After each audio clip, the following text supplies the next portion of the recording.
രണ്ടും കൂടെ ഒരുമിച്ച് പിടുത്തം വീഴും.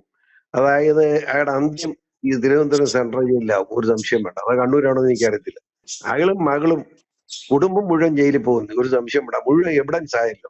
പിന്നെ ഒരു മുഖ്യമന്ത്രി ആണ്ട് സ്വല്പം താളം നടക്കും, താളം വെച്ചിരിക്കുന്നുള്ളൂ. പക്ഷേ ജയിലിൽ പോകാതിരിക്കും ഒരു മാർഗവും.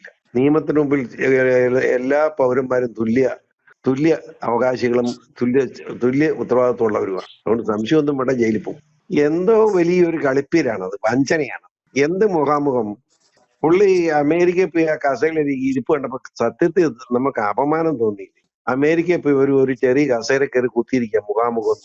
പണത്തിന് വേണ്ടി ഏത് ഊളത്തരം കാണിക്കുന്നില്ലേ തെളിവ്? പണം വേറൊന്നും അയക്കില്ല. അതിന്റെ ഒരു ഭാഗമായി ഇതും. ഇനിയും മുഖാമുഖം എന്താ? അങ്ങേരുടെ യാത്ര എന്തായിരുന്നു? കാസർഗോഡ് തിരുവനന്തപുരം വരെ യാത്ര എത്ര കോടി രൂപ ചെലവെച്ചെന്ന് ഇപ്പോഴും കണക്ക് പുറത്തു വന്നിട്ടില്ല. ഗവൺമെന്റ് പ്രോഗ്രാം അല്ലേ, കണക്ക് പ്രസിദ്ധീകരിക്കണ്ടേ? നിയമസഭ ചോദിച്ചപ്പോൾ നിയമസഭ പോലെ കണക്ക് കിട്ടിയിട്ടില്ലല്ലോ.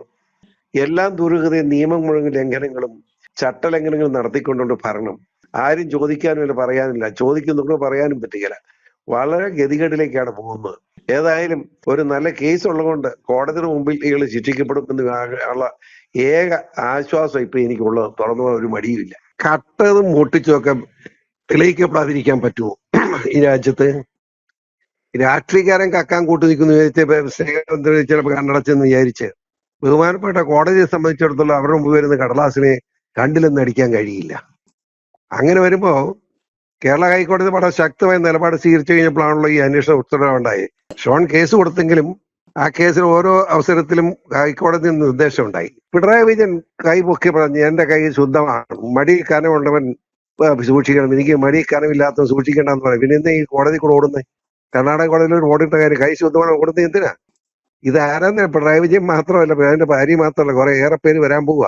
ഇതൊക്കെ നീതി ദൈവത്തിന് മുമ്പിൽ ശിക്ഷിക്കപ്പെടും. ലോകത്തൊരു ഒരു LP സ്കൂൾ വാദ്യാരുടെ വീട് ഈ പെൻഷൻ കാശ് കൊണ്ടാ ഇത്രയും വലിയ സംഭവം ഉണ്ടായെന്നൊക്കെ പറഞ്ഞ് എന്താ പറയുന്നത്? ഇതിന് മണ്ടയത്തരം പറയാതിരിക്കണം, മനുഷ്യ കളിയാക്കാതിരിക്കണ്ടേ? അത് ഈ റബ്ബർ കർഷകന് 10 രൂപ കൊടുത്തെന്ന് പറഞ്ഞ പോലെ ഈ നാണം കെട്ട പരിപാടിയല്ലേ ഇവന്മാർക്ക് അറിയത്തില്ല. നമ്മൾ എന്ത് ചെയ്യാൻ? ഈ സഹാക്കന്മാർ ഇങ്ങനെ വന്ന് എന്താ സങ്കടമുണ്ട്. വീണയുടെ അപ്പനും ചേർന്നുകൊണ്ട് ഉണ്ടാക്കിയിരിക്കുന്ന കേരളത്തിൽ നഷ്ടം 40,000 കോടി രൂപ. അറിയാമോ? 1-2 രൂപയല്ല. വീണ മേടിച്ച് എന്ന് മനസ്സിലാക്കിയിട്ടാണ് 1,72,00,000. എന്തിനവർ മേടിച്ചു? ഈ CMRൽ നിന്ന് എന്തിനവർ കാശ് മേടിച്ചു പറയണ്ടേ? എന്തുപകാരം ചെയ്തു? അതാണ് നിയമവിരുദ്ധമായി കരിമണൽ കടത്താൻ അനുവാദം കൊടുത്തു. അതാണ് പിണറായി വിജയൻ ചെയ്ത് തെറ്റ്. റിപ്പോർട്ടുണ്ട്. ആ റിപ്പോർട്ടിന്റെ അടിസ്ഥാനത്തിലാണ് ഇപ്പോ ഇത് ഒരുത്തരം കഴിവല്ല. കേന്ദ്ര ഗവൺമെന്റിനെ പറയണ്ട, കേന്ദ്ര ഗവൺമെന്റ് ഇടപെട്ടതല്ല, ബഹുമാനപ്പെട്ട ഹൈക്കോടതി ഇടപെട്ടതാ. അല്ല കേന്ദ്ര ഗവൺമെന്റ് ഇടപെട്ടെന്ന് പറഞ്ഞപ്പോ ഞാനൊക്കെ BJP ചേർന്നുണ്ട്, അതുകൊണ്ട് അല്ല. അത് എത്രയോ മാസം മുമ്പ് ഹൈക്കോടതി വിധിയാണ്. ഹൈക്കോടതി വിധിയുടെ അടിസ്ഥാനത്തിലാണ് ഇപ്പൊ ഇതൊക്കെ നടന്നുകൊണ്ടിരിക്കുന്നത്. അപ്പോ അതിനകത്തൊന്നും കള്ളത്തിലൊന്നും നടക്കില്ല. അതാണ് സത്യം. അങ്ങനെ പറഞ്ഞ മുഖ്യമന്ത്രി അന്ന് രാത്രി വീട്ടിൽ പോയി പിറ്റേ ദിവസം അടിയന്തര പറയാൻ വന്ന മറുപടി പറയാൻ പോലും വന്നില്ല. അതിനെ 2 ദിവസം വീട്ടിൽ കൂട്ടക്കാർച്ചയായിരുന്നു ഞാൻ കേട്ടത്. മനസ്സിലായില്ലേ? ജയിലിൽ പോകട്ടെ, ഒരു മാർഗമില്ല. നമ്മൾ ആരും ഒക്കെ രക്ഷിക്കാൻ കഴിയുമെന്ന് വിചാരിച്ചിട്ടില്ല. ഇപ്പൊ കണ്ട ബഡ്ജറ്റ്, ഇത് കൂട്ട് ബഡ്ജറ്റ് കണ്ടിട്ടുണ്ടോ? ഒന്നുമില്ലാന്ന് മാത്രമല്ല, തെരഞ്ഞെടുപ്പ് പ്രകടനത്തിൽ 250 രൂപ റബ്ബറിന് തരുമെന്ന് പറഞ്ഞു. ഇപ്പൊ 10 രൂപ റബ്ബറിന് കൊടുത്തത് 180. ബാക്കി 50,000-70,000 രൂപയാണ് തരുന്നത്. എനിക്ക് മനസ്സിലായി. അത് കൂട്ട് ഇടപാടൊക്കെയാ. നന്നായി തരാം മേളായി, നന്നായി തരാം.